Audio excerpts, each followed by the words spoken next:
Olá, bom dia amigos e amigas do canal Dica de hoje. Hoje, sábado, dia da gente falar um pouco mais sobre macroeconomia, e eu gosto muito de bater nessa tecla da macroeconomia porque as empresas que a gente compra nesses stickers, nesses códigos de ações, são empresas que estão situadas aqui dentro do Brasil. Então, quando a economia brasileira cresce mais forte, elas têm maior condição de reportar lucros cada vez maiores, crescimento de receitas, melhoras de margens, redução de endividamento, o que faz com que os resultados fiquem melhores e as ações possam subir mais. O último grande mercado aí que a gente viu de alta da bolsa foi de 2003 a 2007 e a gente vê que as taxas de crescimento do Brasil naquela época eram maiores. Hoje a gente vai falar sobre os últimos 10 anos, de 2008 a 2018, e eu vou mostrar para vocês por que eu acho que essa última década foi uma década perdida. Então fiquem já com a gente. Curtam o vídeo, se inscrevam no canal e a gente começa depois da vinheta.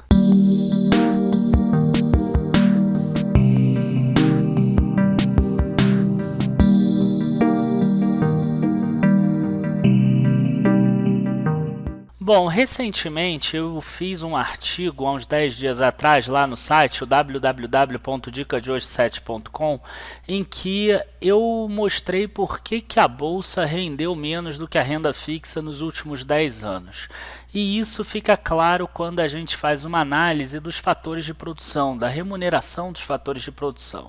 E isso a gente vai ver hoje aqui também, mas com um pouco mais de profundidade. Acabou que o artigo ficou um pouco raso, tiveram alguns comentários lá que o pessoal não entendeu muito bem, então a gente hoje vai trabalhar um pouco melhor essas questões. O que seriam primeiro fatores de produção? De acordo com a teoria econômica mais clássica, os fatores de produção são três. Tá? Então a gente tem o trabalho, a gente tem o capital e a gente tem a terra, né? Ou terra ou recursos naturais. Então, o que a gente tem? A gente tem que o trabalho nada mais é do que a força de trabalho das pessoas. Então, está interligado com a quantidade de população economicamente ativa, por exemplo, e você é remunerado através dos salários. O capital, ele é remunerado através dos juros, quer dizer, uma empresa pega dinheiro emprestado, ela aumenta a dívida dela para fazer investimentos e com isso ela conseguir resultados melhores lá na frente. Então ela paga juros para conseguir isso. E a última, que é a terra ou recursos naturais, normalmente paga-se aluguéis. É claro que mais recentemente fizeram outros fatores de produção, vamos ficar apenas nesses três e vamos analisar esses três fatores ao longo desses últimos 10 anos, de acordo com a planilha que eu montei aqui, para vocês verem por que a renda fixa acabou rendendo inclusive mais do que a bolsa, por que eu chamo esses últimos 10 anos de década perdida.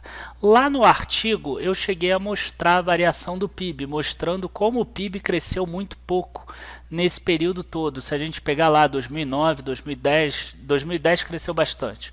2011, 2012, 2013, 14, 15 e 16 ainda, inclusive com uma retração, com uma recessão, quedas de mais de 3% em cada um dos anos. De 2014 a 2017 a gente tem uma queda do PIB, inclusive o Produto Interno Bruto hoje do Brasil é o equivalente ao de 2012 mais ou menos. Então vamos na nossa planilha. O que eu fiz aqui? Eu peguei as 100 empresas do IBX 100, retirei aquelas empresas que têm códigos dobrados, então Petrobras 4 e Petrobras 3, enfim, essas que são iguais, e eu coloquei todas que sobraram aqui, todas que tinham resultado também em 2008. Vamos trabalhar aqui primeiro a parte da dívida líquida sobre o resultado operacional. É um indicador de endividamento que mostra como as empresas hoje estão muito mais endividadas do que elas estavam lá há 10 anos atrás, exatamente no segundo trimestre de 2008. Então aqui, de todas as empresas, algumas estão com números vazios porque são os bancos eles não têm dívida. Então a gente vai chegar aqui embaixo e a gente vai ver aqui que a mediana da dívida líquida sobre o resultado operacional, ou dívida líquida sobre o EBIT, em 2008, dessas empresas todas, excluindo bancos, era de 1,2 vezes. Então, aquele lucro operacional que a empresa faz em um ano e mais décimos do outro ano, a empresa teria esse retorno de volta nas atividades dela. Como a gente consegue ver aqui, a mediana atual é 3,9 vezes. Tá? Eu aqui usei a mediana em vez da média porque tem alguns valores muito altos e que acabam jogando a média até muito mais para cima. Tá? Então a gente vê aqui, ó, que triplicou o problema de dívida das empresas, ou seja, aquela parcela que remunera o capital, aquela parcela de juros, ela vai ficar cada vez maior. A empresa não conseguiu aumentar a rentabilidade dela. E como é que eu sei que ela não aumentou a rentabilidade dela? Como é que eu sei que não é o momento atual que as empresas estão investindo muito porque elas estão esperando um grande crescimento no Brasil? Exatamente por causa disso aqui e também da rentabilidade. Quando a gente pega a margem líquida atual, a gente vê algumas variações de cada uma delas. E quando a gente chega aqui no final, a gente vê que a margem líquida de todas as empresas era de 13,3% médio e agora é 10,4%, uma queda de 3% aqui. 51 empresas das 76 disponíveis diminuíram a margem líquida nesse período, ou seja, os 12 meses que se encerram no segundo trimestre de 2008, as empresas tinham margem líquida maior do que a margem líquida atual. Se você não sabe sobre margem, a gente fez uma playlist aqui sobre indicadores fundamentalistas, foi uma minissérie na verdade, o vídeo número 4 é um vídeo sobre margens. Então a gente vê aqui que só 25 empresas melhoraram as margens. Uma delas, por exemplo, é a Ambev. E não à toa as pessoas gostam muito de falar da Ambev. E outro indicador aqui que é importante a gente ver é exatamente esse aqui, ó, o ROI, que é o retorno sobre o patrimônio líquido, que a gente também já fez vídeo aqui. E aí a gente tem aqui, ó, quando a gente vai pegar no final, a gente vê que o retorno sobre patrimônio líquido caiu de 15,9% para 9,7%. Uma parte disso é normal, porque as taxas de juros caíram nesse período também, então sai do papel alguns investimentos que tenham taxas de retorno menores, mas a gente vê que é uma queda bem expressiva, de 15,9% para 9,7%, uma queda de 6,2%.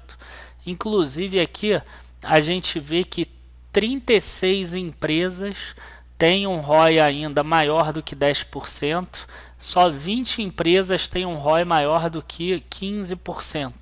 Enquanto isso, no passado, 41 empresas tinham um ROI maior do que 15% e 53 empresas maior do que 10%.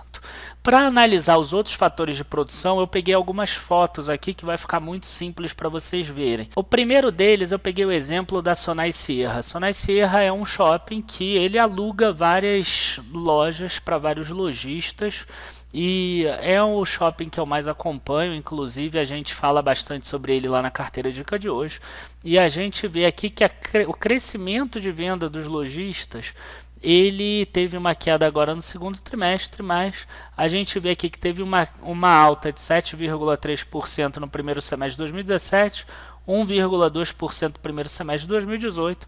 A gente tem mais ou menos uma ideia aqui de como ele andou. Quando a gente passa para a evolução dos aluguéis nas mesmas lojas, a gente vê que é maior.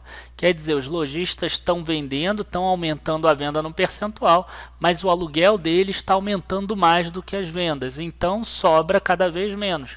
É exatamente o que a gente viu ali. Então a gente já viu que a remuneração em relação a juros para pagar o fator de produção capital está aumentando nas empresas. E a evolução também da remuneração dos aluguéis que paga terras ou recursos naturais também está aumentando nas empresas. Eu peguei um shopping porque ele engloba várias empresas de vários segmentos. Quando a gente compara, por exemplo, com o que aconteceu em 2009 e 2010, a gente vê que em 2009, por exemplo, 9,5% de alta nas vendas em mesmas lojas, Same Store Sales. E o Same Store Rent, que eram os aluguéis nas mesmas lojas, cresceram 8%. Então, quer dizer, acontecia exatamente o oposto. Quer dizer que em 2010 as vendas das lojas aumentaram 9,5% e o aluguel que elas pagam aumenta 8%. Então, sobrava mais lucro lá no final. Para a gente ver a remuneração de pessoal, a remuneração do trabalho, que seria basicamente em termos de salários, eu vou pegar aqui a demonstração de valor adicionado da Ambev e vou fazer até um trabalho oposto. Eu vou mostrar por que a Ambev é uma queridinha e por que a gente viu lá um aumento de lucro líquido da empresa. A gente vê aqui que realmente nos últimos 3 anos ela tem perdido um pouco dessa competitividade. Ó, a gente pega aqui, ó, ela teve um aumento da receita de 71 bilhões para 73 bilhões, um aumento pequeno aqui, não chega nem a 5%. Enquanto isso, o gasto que ela teve com o pessoal, quer dizer, com salários, basicamente encargos, 4,3 bilhões contra 3,7. Então, aumentou aí uns 15% mais ou menos ou um pouco mais. Quando a gente volta lá atrás, em 2008 e 2009, a gente vê que a receita dela era de 27 bilhões e 32 bilhões de reais. E ela chegou a gastar aqui 2 bilhões e 600 ou 1 bilhão e 100. Então ela gastava aqui uns 8% mais ou menos em pessoal. Hoje em dia ela gasta 5, 6. Então ela conseguiu reduzir essa questão do pessoal, essa redução do custo com os funcionários, fez com que ela conseguisse manter, pelo menos por algum tempo, até 2015 principalmente, o aumento de lucro que ela teve mesmo no período da crise. Não apenas isso, mas esse é um fator que ajuda também. E por que ela conseguiu isso? Porque existe também uma substituição entre um fator e outro. Se, por exemplo, o aluguel fica muito caro, a empresa às vezes tenta conseguir contrabalançar isso de alguma forma. Se o funcionário começa a ficar muito caro com aumentos sucessivos de trabalho, ela começa a investir, por exemplo, em novas tecnologias, para que ela vai transferir isso para o capital. Então ela vai emitir mais dívida para fazer essas inovações tecnológicas e depois reduzir a parte de pessoal. E essas coisas acontecem o tempo todo, o mercado sempre busca um equilíbrio e quando a gente olha aqui ao longo do tempo, a gente vê que a maior parte das empresas perderam competitividade nos últimos 10 anos. O aumento que elas tiveram de receita nem se compara com o aumento de custos e despesas.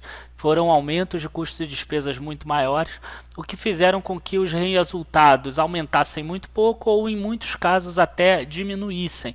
Então a gente viu retornos, rentabilidades cada vez menores e, com certeza, se o país continua a andar dessa forma, com resultados cada vez piores, a gente, quando compra uma ação, a gente compra nada mais do que os resultados futuros de uma empresa. E se esses resultados têm uma perspectiva de crescer pouco, ela vai render menos sim do que a renda fixa. Isso não é algo especial do Brasil. Se você pegar lá o índice Dow Jones, em 1929, na máxima dele, ele foi chegar de novo no mesmo valor só em 1954, se eu não me engano. Isso está em um dos livros aqui que eu li. Pode ser que seja o índice S&P 500 também.